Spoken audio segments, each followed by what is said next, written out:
Good evening. Welcome to our October 24th Union County Board of Education meeting. Excuse me, I've got a cold or something going on with me today, but I'd like to welcome everyone here. If you would, if you bow your heads for moments of inspiration, please, silence.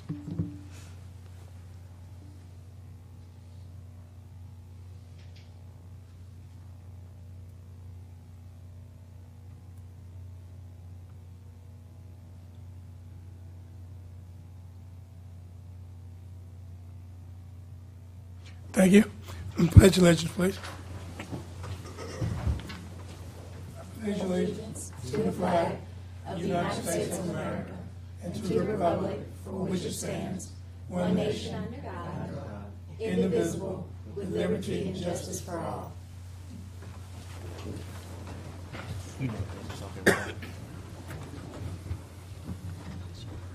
It's here we have no special recognitions for this evening.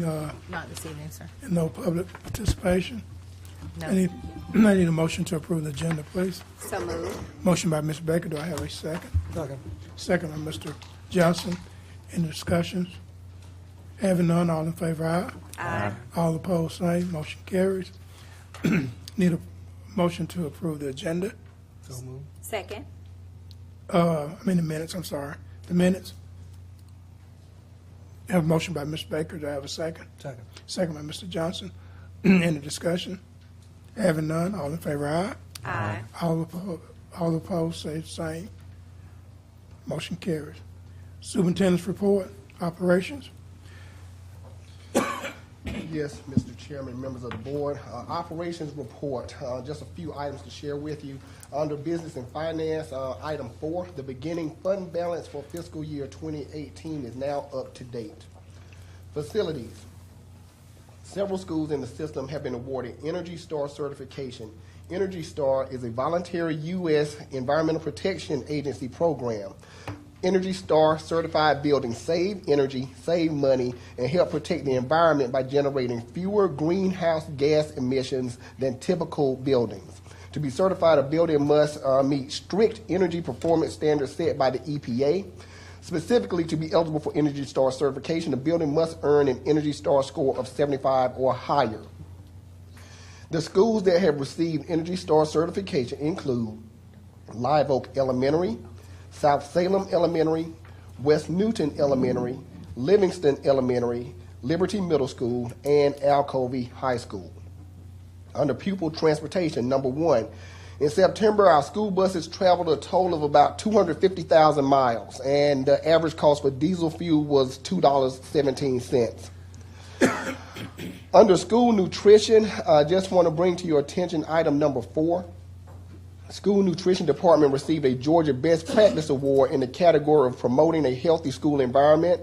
The department was recognized for the Fruit and Veggie Challenge program, which is funded by the Newton County Community Partnership. Each student in a participating classroom tracked fruit and vegetable consumption at lunch for 1 week. All participating students received a nutrition education booklet at the end of the challenge, and the winning classrooms received prize packets with a variety of fun nutrition education materials. Teachers in winning classrooms received gift cards to the Learning Zone Express. The last thing I share with you under school nutrition, item 5, the School Nutrition Department celebrated World School Milk Day on September 25th. All cafeteria staff displayed a photo of themselves wearing a milk mustache on the cafeteria serving line, and this event promotes the nutrient value of milk in a fun and engaging way. That concludes the operations report, unless there are specific questions. Any questions? Okay, item B. Yes, sir. The CIT report, I would like to draw your attention to page 3, item 8. NCSS students participate in the regional job fair hosted by U.S. Representative Jody Heiss on September 21st. The event was a great learning experience for students and a great way to show off our students' talents and professionalism. A number of participating companies commented about our students and indicated that they were exactly the kind of employee they wanted to hire.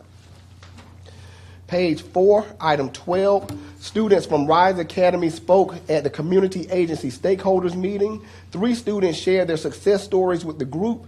Each student has completed at least 1 credit recovery course in addition to maintaining passing grades in all attempted courses. These students also completed the Georgia Tech LEAP Supply Chain Management course. So very proud of the work they've done there. And that concludes the report for the CIT report, unless there are specific questions. Any questions? Can I get a motion to approve item A and B as presented? So moved. Motion by Mr. Johnson. Do I have a second? Second. Second by Ms. Coggins. Any concerns or questions? Having none, all in favor, aye? Aye. All opposed, the same. Motion carries. Mr. Chairman, if I can, I apologize, I need to share with you the enrollment report. On October 17th, we were at 19,657 students. This same time last year, 19,680 students, so that's a difference of 23 students.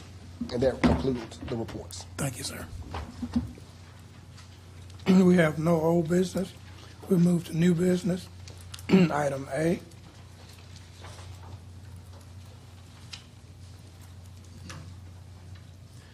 Good evening. Good evening. The superintendent recommends the digital platform and products needed for the school system be purchased from Safari Montage of West. What? Conshohocken. Yes, Pennsylvania. Safari Montage is a comprehensive suite of products designed to fulfill the digital media distribution and visual instructional needs of the K-12 school system. The solution provides teachers and students access to thousands of segmented searchable videos, still images, web links, and audio files and other documents. It allows administration to manage their digital media effectively while improving teaching, learning, and achievement for students in the classroom. The selected technology needs include software license renewal of the Learning Object Repository, Manage Home Access, Creation Station, and Wireless Area Network Manager, as well as the annual maintenance and software upgrades.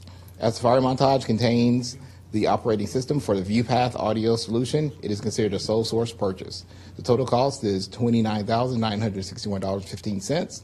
This cost will be paid for out of budgeted FY18 general funds. Additional documentation is on file and available for review.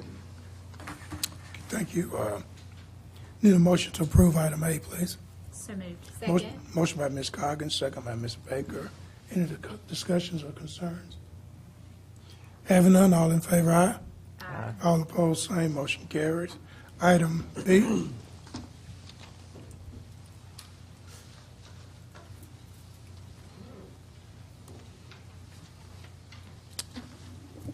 Good evening, Chairman, members of the board. Good evening. Item B, Superintendent recommends the contract for roof repair and replacement at Clements Middle School be awarded to Tech to America of Cumming, Georgia. The National Intergovernmental Purchasing Alliance manages a competitively solicited nationwide contract for roofing products and services. One of the awarded vendors, Trimco Incorporated, has been utilized to provide roofing consultant services for the school system. Competitive solicitation for repair and replacement of Clements Middle School was subsequently issued under the auspices of the aforementioned contract.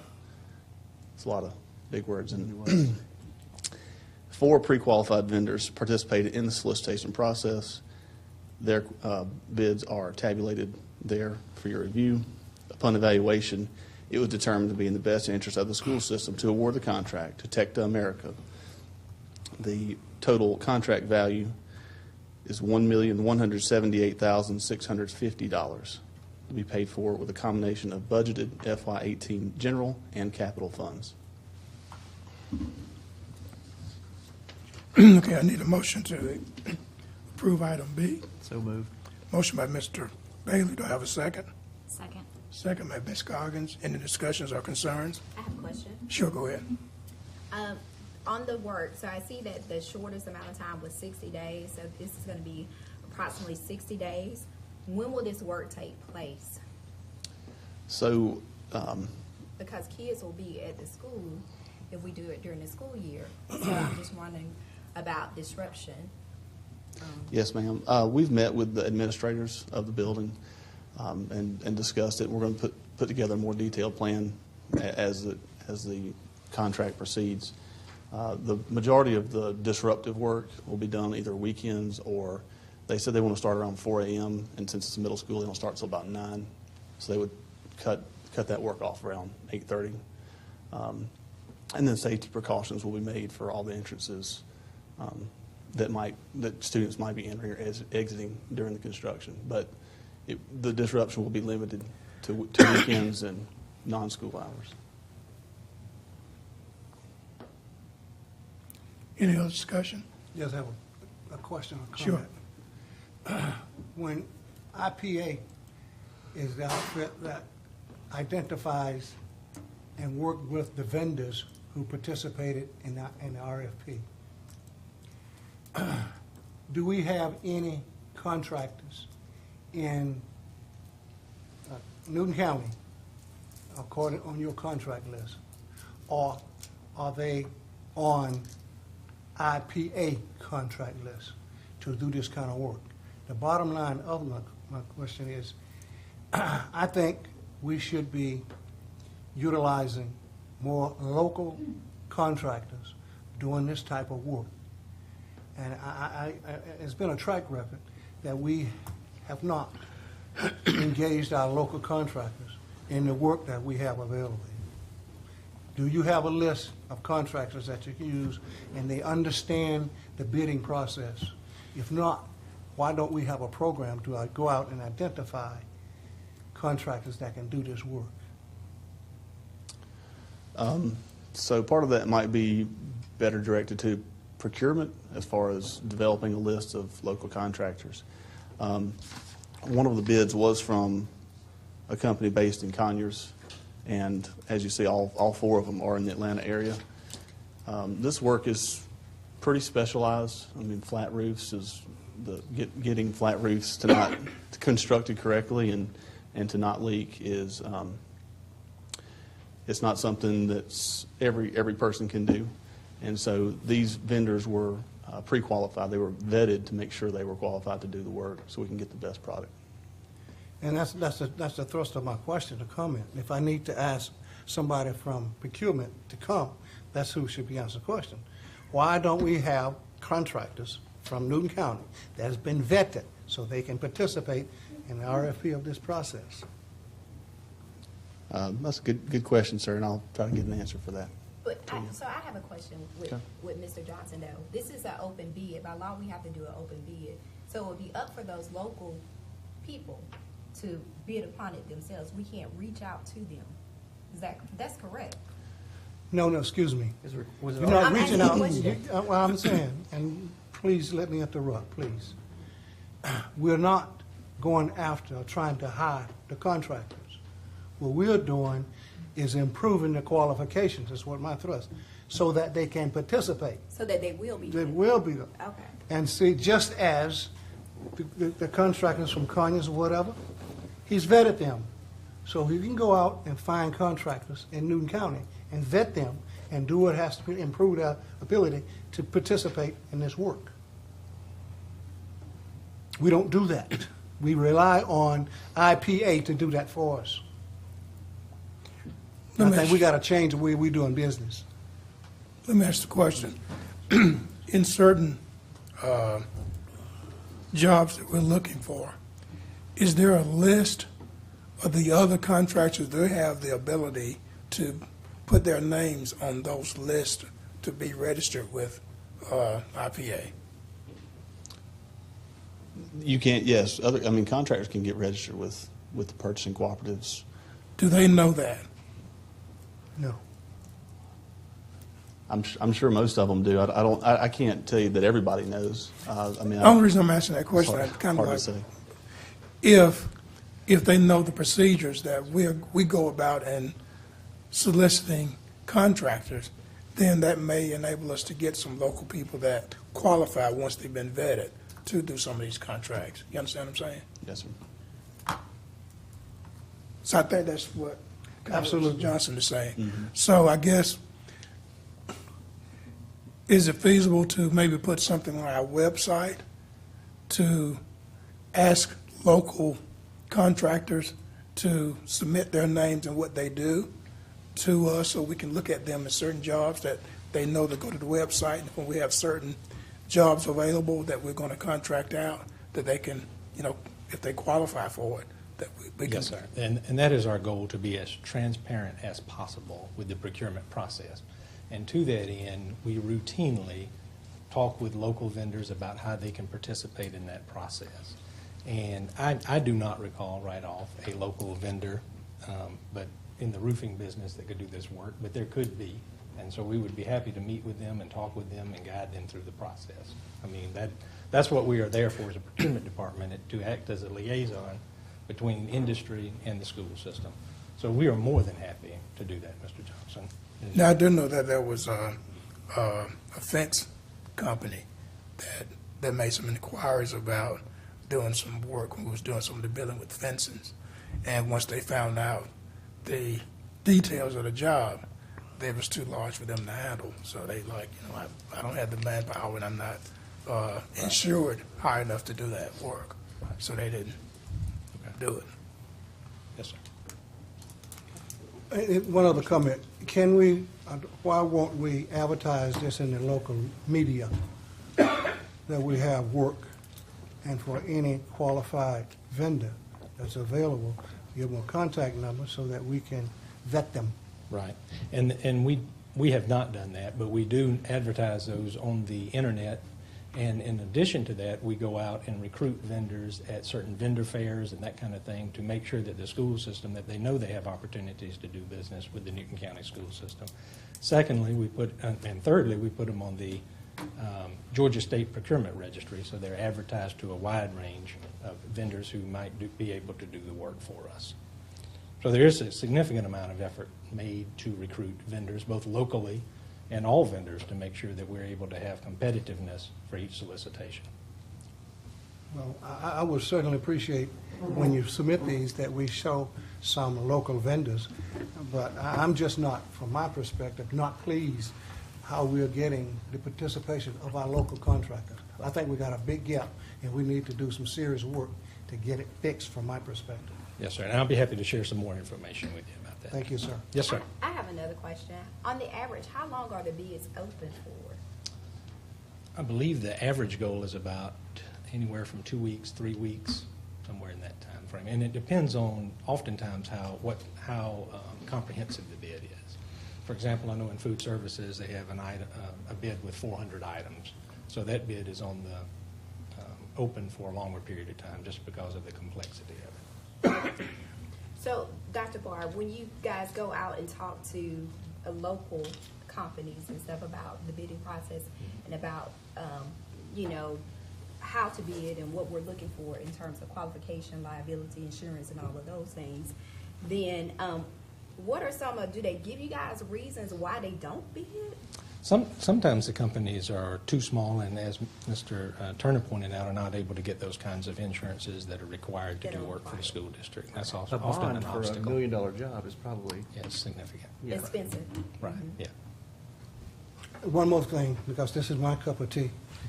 We should be an advocate of getting those contractors vetted and talk with the winner of a job like this one, and go and tell him, I know this guy is going to sub out some of this work, or most of it, and that we have qualified subs to work with you and participate in that coordination.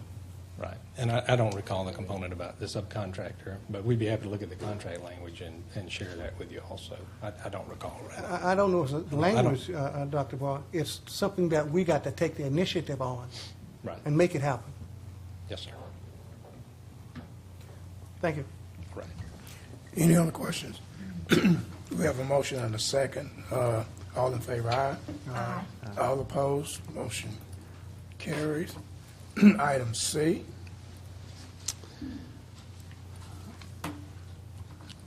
Item C, Superintendent recommends the annually renewable contract for plumbing services awarded to Royal Flush Plumbing Incorporated of Lilburn, Georgia, be renewed for an additional contract term. The effective date will be October 25th, 2017, expiration October 24th, 2018. The contract was originally awarded on October 12th, 2016. The solicitation process prescribes a turnkey solution for comprehensive plumbing services, including pipe and sewer replacement or new installation, leak detection, repair services, installation and repair of plumbing fixtures, maintenance and repair of lift stations, and inspection services.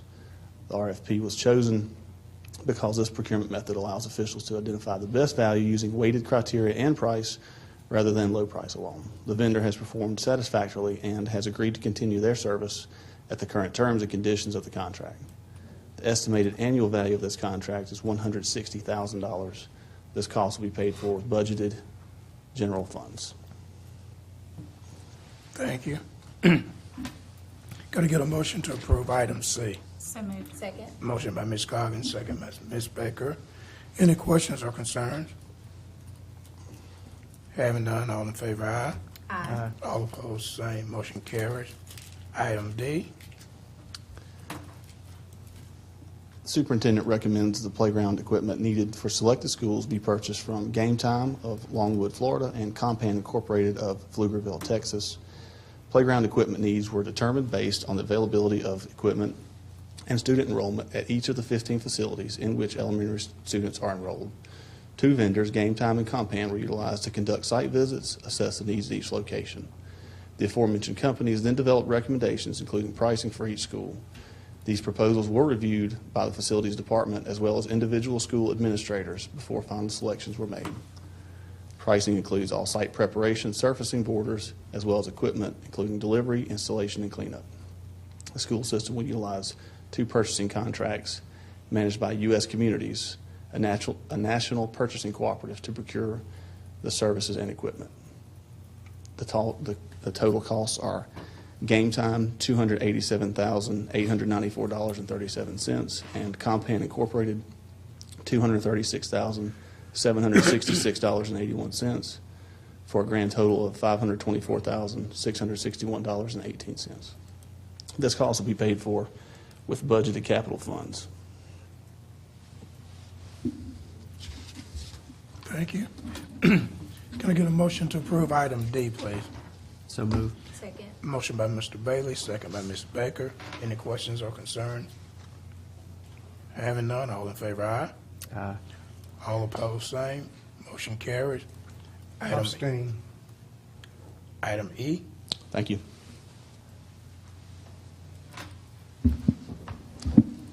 Good evening again. In item E, the superintendent recommends the annual renewable contract for print management services be awarded to Rico USA in Malvern, Pennsylvania.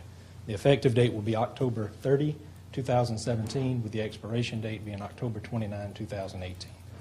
Since this program was initiated, the school system's copy center located at the Newton College and Career Academy has averaged 318,777 copies per month at a lower cost than possible at schools and other facilities, while maintaining a goal of 2 to 3 day turnaround time.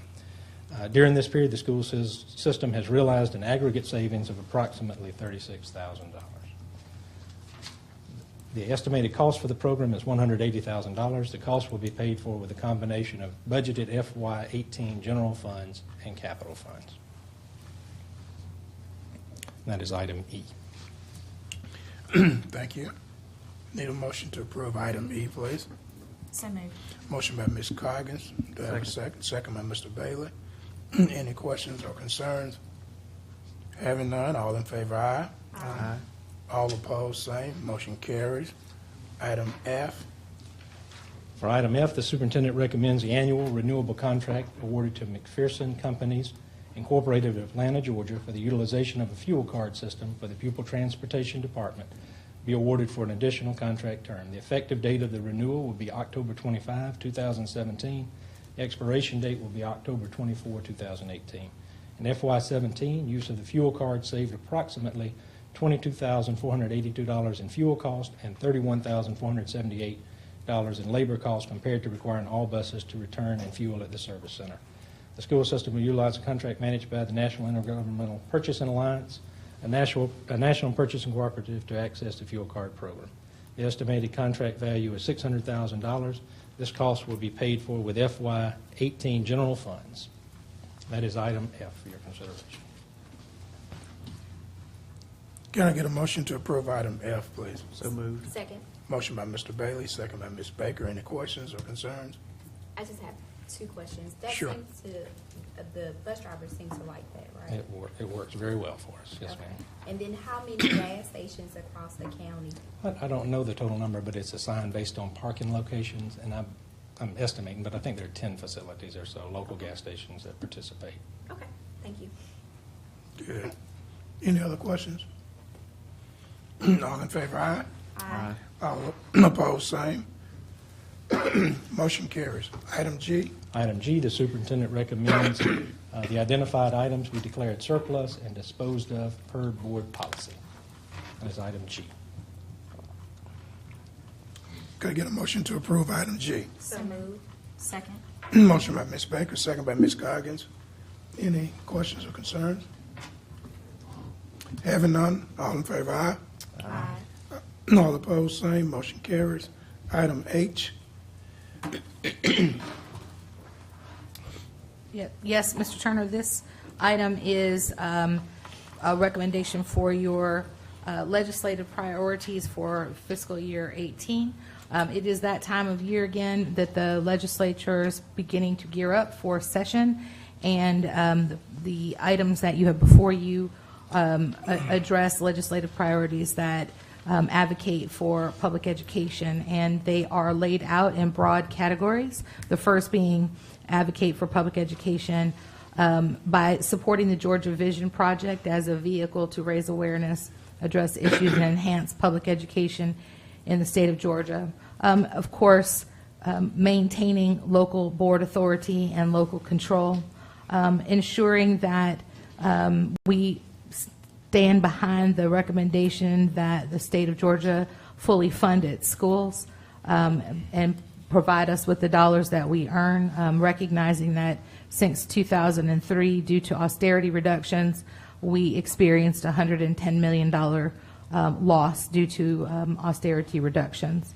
In addition to that, due to the continued rising costs of health insurance, those figures have increased just under 400% since January of 2011. So ensuring that we ensure that our public dollars, our tax dollars, go to support public education, and ensuring that if there are any adjustments that need to be made, that we that the board support the state provide those adjustments to the school system. Policy and impact. One of the things that we struggle with is legislators and often Department of Education members draft rules and legislation that sometimes have a negative impact on the school system. So the legislative priority indicates that if those types of legislation, both at the state level, but also to include the federal level, that there be a waiting period of a year before that they fully implement, so that school systems have a period of time to adjust their budgets to reflect the needs that will be necessary based upon whatever new legislation or whatever new rules are created at the state level. And then to ensure that we have an equitable system of teacher and leader evaluation, which right now all of our teachers and leaders are evaluated using the TEKS, Teacher Keys Evaluation System, or the LEAKS, the Leader Keys Evaluation System, which includes a growth measure, and we wish for that growth measure to be valid and reliable, which I'm not sure that we're there yet at the state level with that. And then to create a fair and a consistent accountability system, as our board absolutely knows, but for those of you who are here this evening, the system accountability that is generated from the state is known as the College and Career Ready Performance Index, and we do not yet have the results from last year's what took place last school year, and we're almost a semester into the new school year. And so it is a challenge to keep a focus on the accountability instrument, not to mention the fact that the CCRPI was implemented and created in 2012, and it has not been the same since. And so we'll get the results for the CCRPI in the next few weeks, and unfortunately, there's no comparison. You cannot compare it to last year. The calculations are different. The measurements are different. There's nothing that is consistent, which does not help the school system make decisions about what we need to be doing for our children. And I believe that the model that we're implementing using our Iowa pre and post test really does provide us with better information.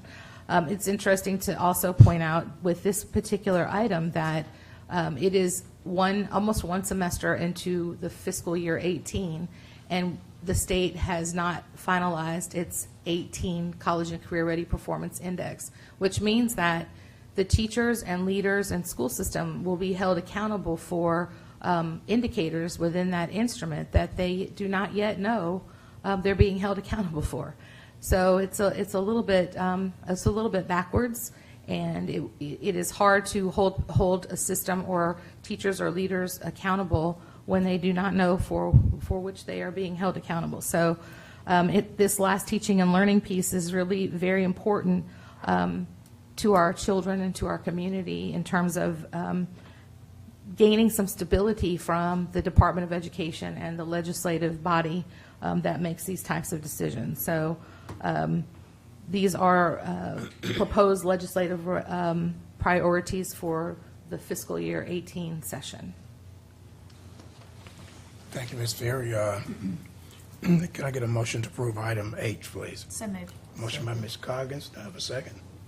Second by Mr. Johnson. In discussions? I just want to add something. You know, it's disappointing, just at the state level, it's disappointing when there's a constant change and there's no consistency.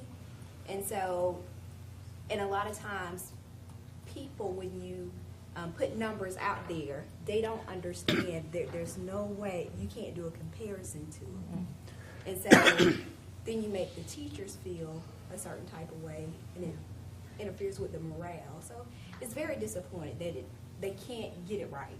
Yeah, it is extremely disappointing, especially, and I didn't mention this, but it's worth mentioning, most everyone is aware of the different types of school systems. There's charter school systems, and then there's a strategic waiver school system. And we are a strategic waiver school system. And the improvement in a school system is based upon the CCRPI.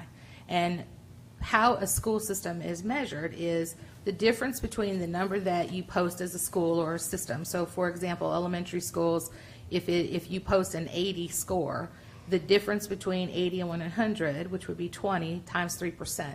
So you have to improve the elementary program by 3%, whatever that figure might be. It might be 2 points.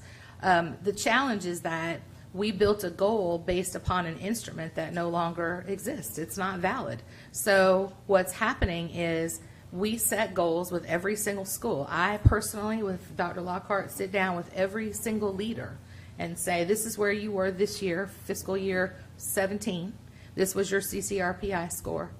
Now, with that model in place, it needs to be this score. That's your goal for this year. That's the floor. Please do more, but that's the floor. And then to find out that it's different now. So what the results are that they're being held accountable for or have nothing to do with the goals we set last school year. And so it's mightily unfair to our teachers, to our principals, to our children and community that we cannot stabilize this system. And we've been in this tumultuous review process for 5 years, going on 6 years now. And so, I'm appreciative of our board because you see that. And our model using pre and post Iowa at least gives us some stability with a nationally normed reference assessment. So we know how our kids are faring, not just in Georgia, but locally or nationally. So we're able to really try to dig our heels in to try to put together a system that teachers can rely on, leaders can rely on, and community members can rely on. And I agree with you more than 100%. The trouble is that the goal that we've set now is problematic because it's an unfair goal. And it'll probably be changed next year. It's going to be changed. They're talking about once they roll out the results for this CCRPI, then they'll start talking about with the new federal legislation called ESSA, Every Student Succeeds Act. they have created different indicators. Some of them are similar, but they've changed them, and then they've changed the weights on them in an effort to streamline and to make things simpler. So here we are in this fiscal school year, and we have yet to have definitive answers on how we will be judged this year. And I don't know how. I feel very badly about that, and I wish that some people who have the authority to make those decisions would make them, and let's move on. You're here. Any other discussion? We have a motion, we have a second. We have discussion. All in favor, aye. Aye. All opposed, same. Motion carries. Item I. Item I, superintendent recommends the approval of personnel recommendations made during executive session. Can I get a motion to approve item I, please? So moved. Second. Motion by Ms. Coggins, second by Ms. Baker. Any discussion? Having none, all in favor, aye. Aye. All opposed, same. Motion carries. Any other matters of interest? Ms. Coggins? No, I don't think so. Mr. Johnson? No, thank you. Mr. Bailey? Nope. Ms. Baker? Yes, just one. Just one. You know me, I might come up with another one, but just one for now. Fine, go ahead. So the Georgia School Board Association will be having their winter conference at December 1st, so right in the beginning of December 1st and 2nd. And so our school system has been chosen to present on the poverty that they have implemented, poverty studies they've been doing and stuff, which is great because we're one of the only school systems to actually put work in motion, and so other people want to see what it's about. So I think kudos to Mrs. Fury and executive leadership team for all the work that you guys have done on it. We have a really great team. I'm proud of all of them. And go on ahead. one more note, at that same conference is when they're going to announce the Superintendent. award winning superintendent for the state of Georgia, which Ms. Fury is one of the top 4 candidates. Is that correct? Yeah. Top 4. And as a matter of fact, she just made us aware that you've turned your packet in. Yes. About the whole weekend, so she submitted that, so that's good. And I'd just like to say thank you for your hard work. Absolutely. And for the support team that she has, and a lot of things she could not accomplish without you all's help. And oftentimes, we have the proclivity to complain instead of working. And I'm proud to say that her team, as well as Ms. Fury, they really do hard work, and I appreciate that. The board appreciate that as well. Absolutely. I would stack my team up against any team in the state, and we would win. We've got an outstanding team. So yes, I do But have. teach the Falcons how to win. I know, right? They probably could do it.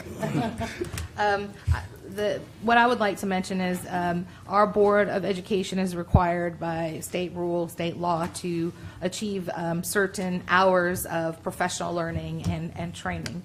And one of the requirements is that the board work together and attend what's called whole board training. And our board has done that, and I would like to hand to everyone the certificates of completion as they work to finish out their hours for the year, which is a total of 9 hours. So they've earned 3 hours in their whole board training, which took place on October the 4th at our local Griffin RESA. And really proud of the work that our board does and the fact that they follow the training requirements and they complete all the work that must be done. So first certificate is for Mrs. Coggin. The second for Board Chair Mr. Turner. Thank you. The third for Mrs. Henderson Baker. The fourth for Vice Chair Mr. Eddie Johnson. Did I say fourth? Mr. Bailey would be the fifth, the final certificate. So thank you for completing the portion of the hours, the 3 hours for whole board training, which is required by law. So thank you very much. Thank you. Any other matters of interest? Having none, I need a motion to adjourn, please. Second. Motion by Mr. Johnson, second by Ms. Coggins. All in favor, aye. Aye. Stand adjourned. Don't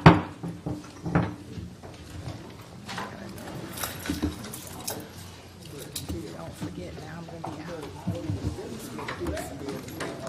Dr. Lockhart's gonna be running. I'll set up my phone. But I will have my phone. Yes, or you can text me and I'll forward it to him.